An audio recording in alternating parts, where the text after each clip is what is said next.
oficialmente arrancamos con el paradigma funcional y vamos a arrancar desde algo, bueno, repasando cosas que ya se supone que tienen muy incorporadas, que es desde el punto de vista de la matemática, ¿sí? De la función matemática.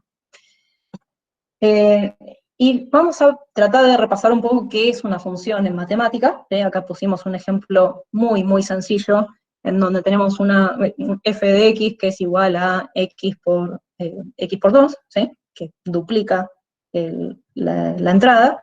Y si recuerdan algo de matemática, básicamente lo que teníamos era un conjunto de valores que eran el dominio, asociados a una imagen. Entonces, cuando trabajás con esta función, lo que hace es establecer una relación entre cada valor del dominio con un valor de la imagen. Y si recuerdan, tenían algunas propiedades, particularmente unicidad y existencia, son las que seguramente les suenan, donde decíamos que una función es una relación que cumple con estas dos propiedades, ¿sí? Cumple existencia porque cada uno de los valores del dominio tiene un valor asociado de la imagen, y también cumple con unicidad, que es que para cada valor del dominio solo hay una única respuesta, un único valor asociado mediante esa relación, ¿sí? Entonces, el primer caso es un ejemplo de una función, si esto cumple con las dos propiedades. Luego vemos este otro en donde no se cumple con existencia, porque, por ejemplo, el 1 no está asociado a ningún valor, no se puede llegar a una imagen a partir del valor 1. Por otro lado, acá tenemos otro caso en donde sí cumple con existencia, pero no cumple con unicidad, porque nos muestra que para el valor 1 podrías tener más de una imagen, entonces eso no es una función. Y bueno, obviamente si no cumple ninguna de las dos, seguimos con el mismo problema, tampoco es una función. Y además es una relación unidireccional, ¿sí? O sea, algo no menor es que estas son flechas, ¿sí? Que van de un lado al otro. No podemos volver de la imagen al dominio, solo podemos ir del dominio a la imagen. Y bueno, esto es Haskell. O sea, no sé si ya habían visto un poquitito por su cuenta o no, pero básicamente Haskell, y el paradigma, o sea, Haskell es un lenguaje que se basa en las ideas del paradigma funcional. Y el paradigma funcional se agarra fuerte de la matemática, ¿sí? O sea, las funciones de funcional son como las funciones de matemática. Tratan de establecer ese paralelismo. Entonces, por eso van a ver que sintácticamente se parecen mucho, ¿sí? O sea, capaz le faltan estos paréntesis de acá, pero más allá de eso es la misma idea. Decimos que f es el nombre de la función, x en este caso sería el parámetro, y de la derecha del igual tenemos la definición correspondiente, que sería, bueno, para cada valor de x, la imagen va a ser x por 2. ¿Sí? Y bueno, a modo de repaso también de lo primero que estuvimos haciendo, en general vamos a tratar de evitar usar nombres como f, capaz en esta presentación van a aparecer un par de f's dando vueltas, pero en general vamos a tratar de o sea, recuerden el concepto de expresividad, que fue lo que estuvimos hablando durante el primer video que les mandamos. En general, cuando programamos siempre tratamos de ser lo más expresivos posibles, y en este caso, capaz la variable x, para representar que es una incógnita matemática, no está mal ese nombre para este caso puntual, pero la verdad es que f no me dice absolutamente nada. Estaría buenísimo poder tener asociado a esa función a un nombre que sí nos represente algo. En este caso es, bueno, una función doble. Esta función lo que hace es duplicar lo que sea que le pase. Acá vamos a empezar a introducir un concepto que seguramente no les suene tanto, que es la idea de transparencia referencial. Básicamente decimos que una operación tiene transparencia referencial cuando es independiente, es determinística y no produce efecto, ¿sí? Las funciones matemáticas tienen transparencia referencial. Nadie nunca hace una función, por ejemplo, la multiplicación, y espera que a veces dé un resultado y a veces dé otro, ¿sí? Eso sería algo no determinístico. Y nada, tampoco va a producir efecto hacer un cálculo matemático, no tiene mucho sentido. Las funciones de Haskell básicamente son eso, son funciones puras. Entonces siguen esta idea. Y la consecuencia de la transparencia referencial es que en cualquier momento yo puedo reemplazar la invocación de una función con ciertos parámetros por el resultado de esa invocación, ¿sí? O sea, por ejemplo, si yo ya hice, ya sé cuál es el doble de 4, ¿sí? Ya sé que me da 8. Si la próxima vez que vea doble de 4 en mi programa, no hace falta que ejecute otra vez doble de 4, podría solo poner 8 y va a ser el mismo resultado, porque de todos modos evaluar esa expresión no me iba a producir ningún efecto sobre ninguna otra parte de mi programa, ni iba a dar un resultado distinto, ni nada por el estilo.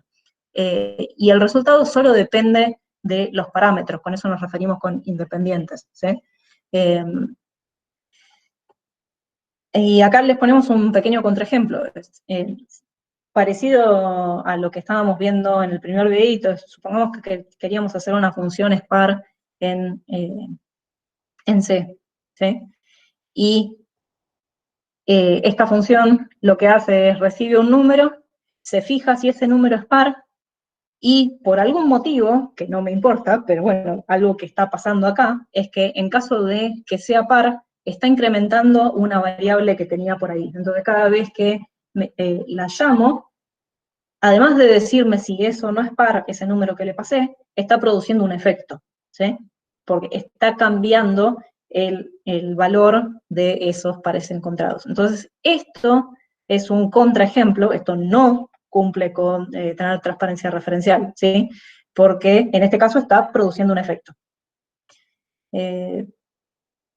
Y por otro lado, volviendo al código Haskell, algo que quería mencionar es que este igual que hay acá no es una asignación, ¿sí? Este igual tiene la misma semántica que el igual que vimos antes en la función matemática, ¿sí? Es decir, que lo que tenemos de un lado del igual es equivalente a lo que tenemos del otro lado, ¿sí?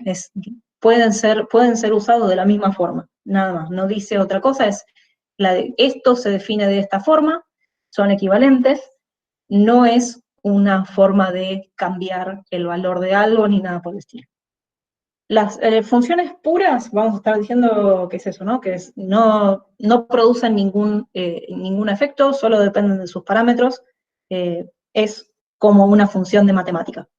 Y preguntan qué quiere decir que sea determinística, que ante la misma entrada siempre te da el mismo resultado, ¿sí?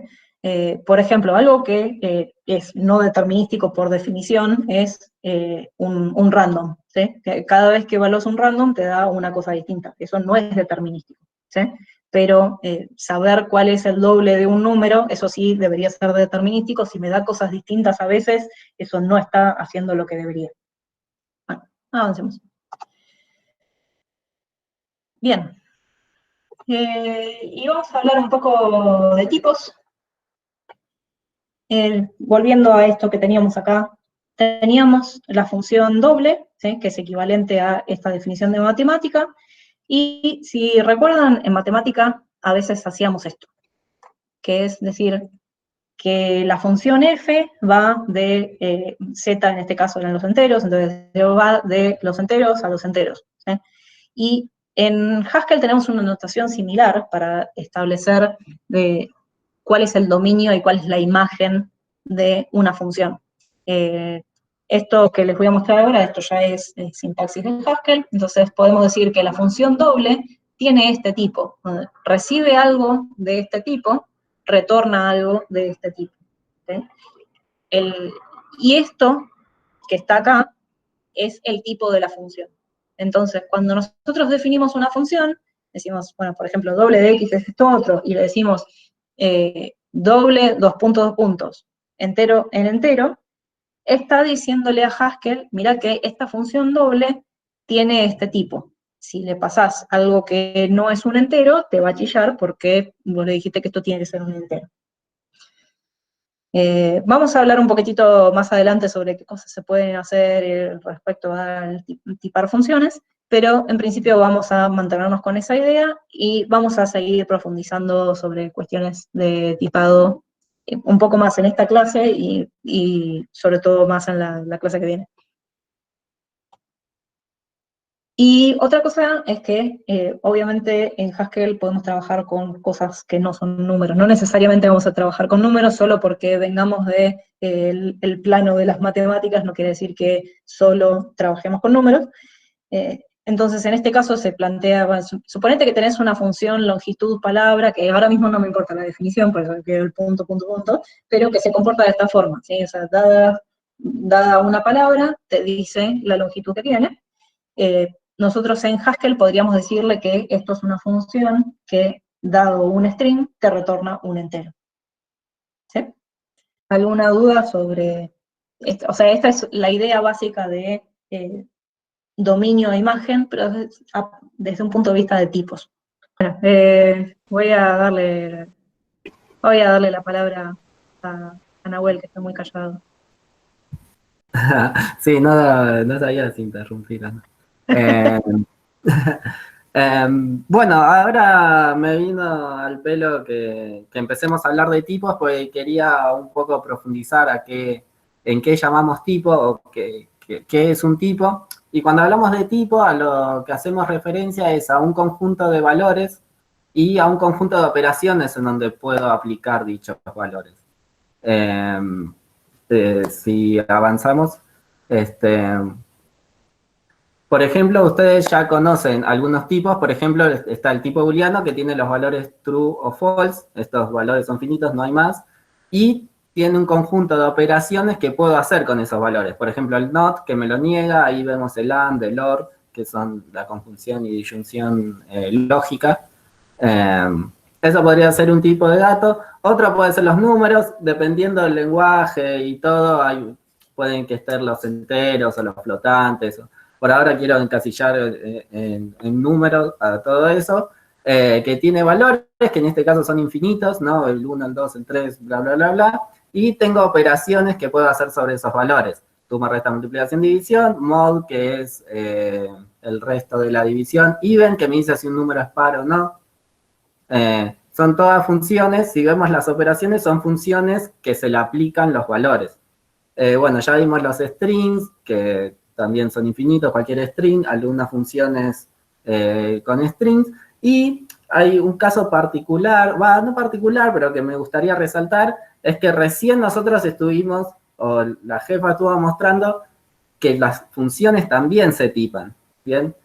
Por lo tanto, lo que decimos es que existe un tipo función, que es todo lo que tenga esa flechita.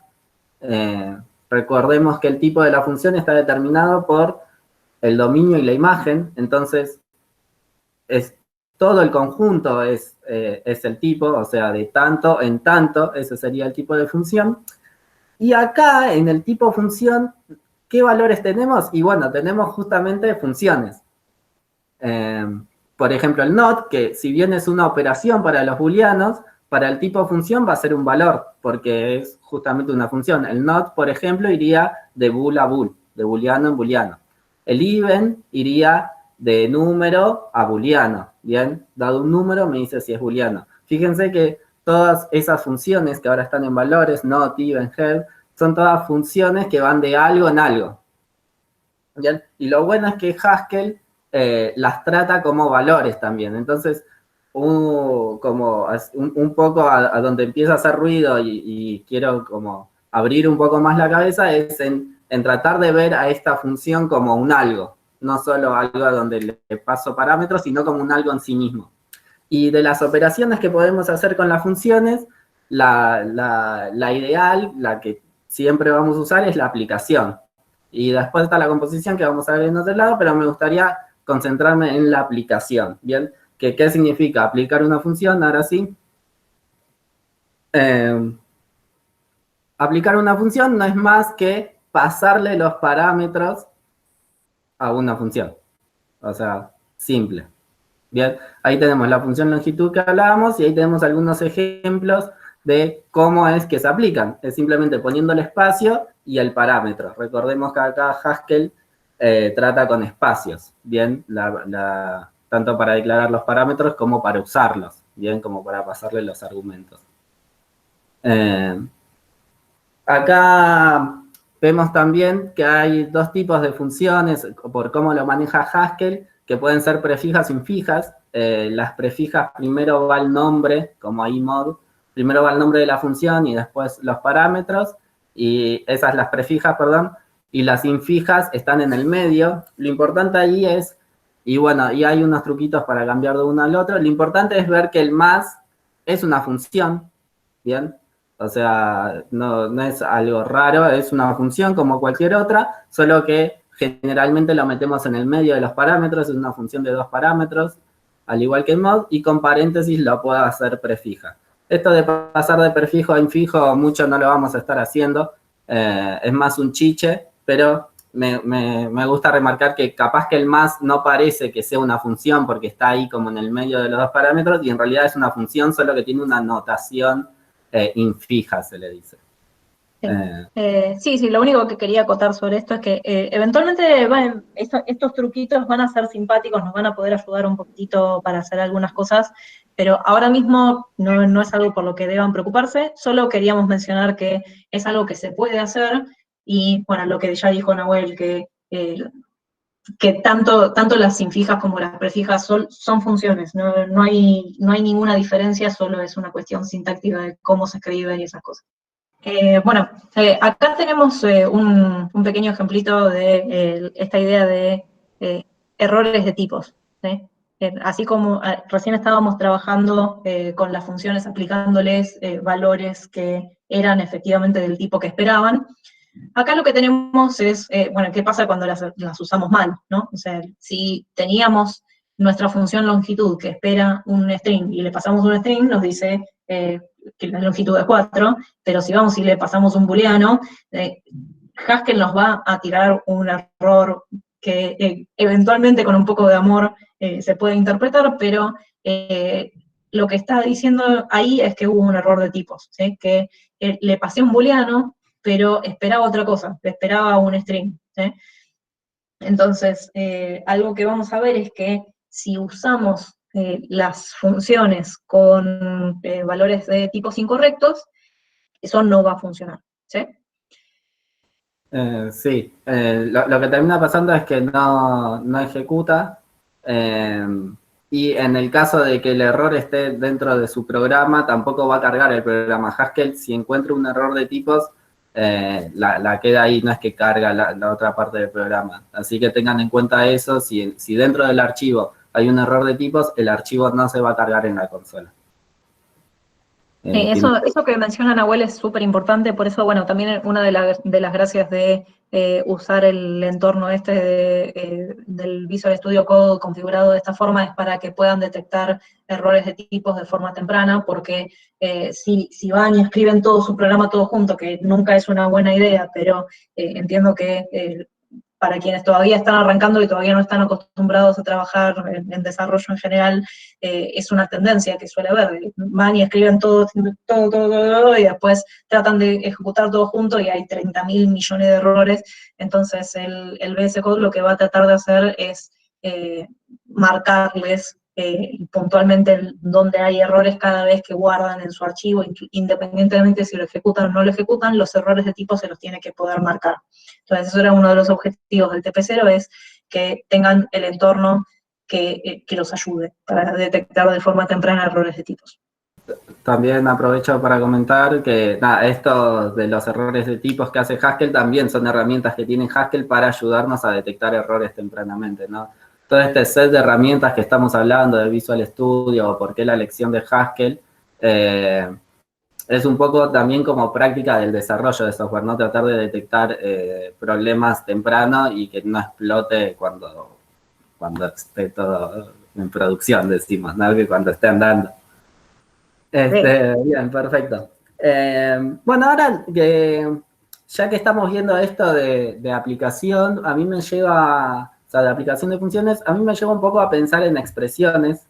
Eh, ¿Qué es una expresión? Podríamos decir que es cualquier porción de código, si avanzamos, cualquier porción de código, se le dice que denote un valor. Lo importante es cualquier porción de código que al ser evaluada produce un resultado. Bien, en Haskell todas son expresiones.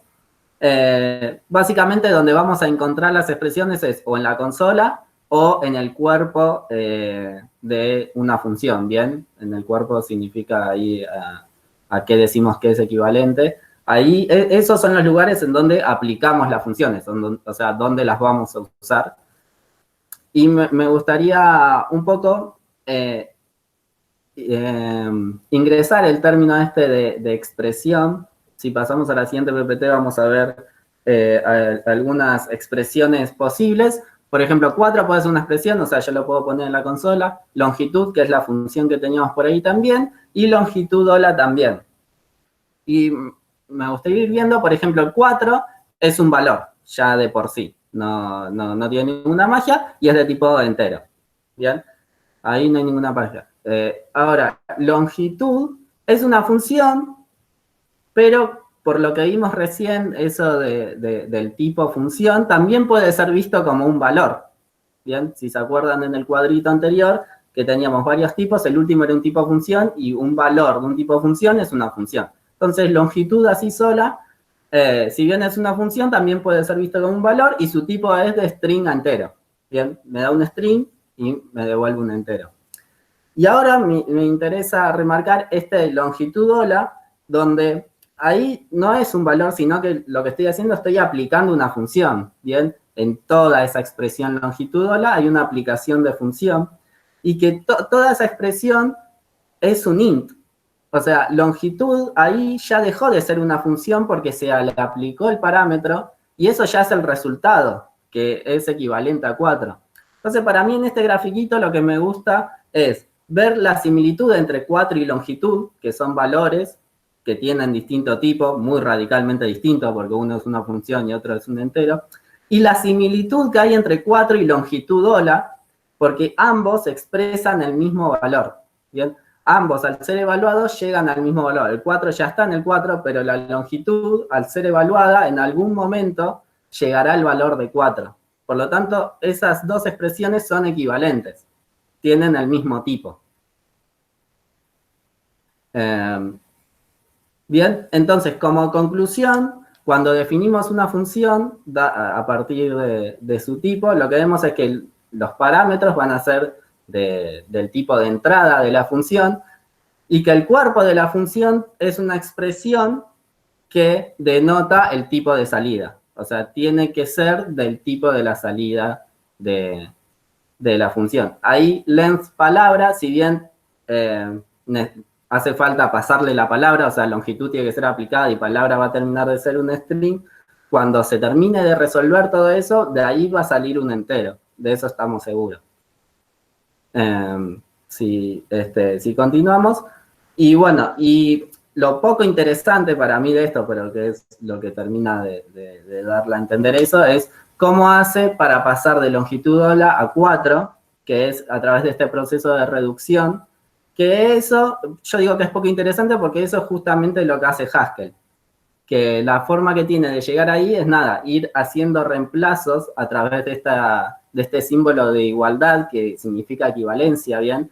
Decir longitud hola equivale a decir length de hola, y en algún momento haciendo, o sea, reemplazando las expresiones por sus equivalentes, en algún momento se llega a una expresión final que decimos, que es una expresión que ya no se puede reducir, que en este caso sería el número 4.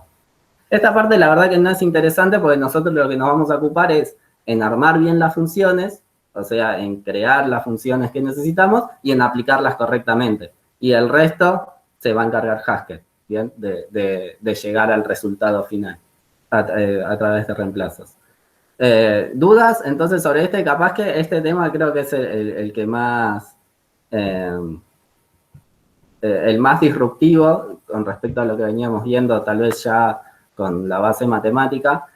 Capaz que quede más claro cuando hagamos el ejemplo. Por ahí me preguntan cuál sería un ejemplo de algo que no sea una expresión, y es que no, en Haskell no podés tener algo de ese estilo, así que por ahora decimos que es expresión, pero a mí me interesaba decir la palabra expresión para darle un nombre a estos tres tipos de estructura, de que si puede ser un valor o puede ser una función aplicada, y que en algún momento eso se va a reducir a un valor final, ¿bien? Todas por decirle algo a todo ese conjunto le decimos expresión.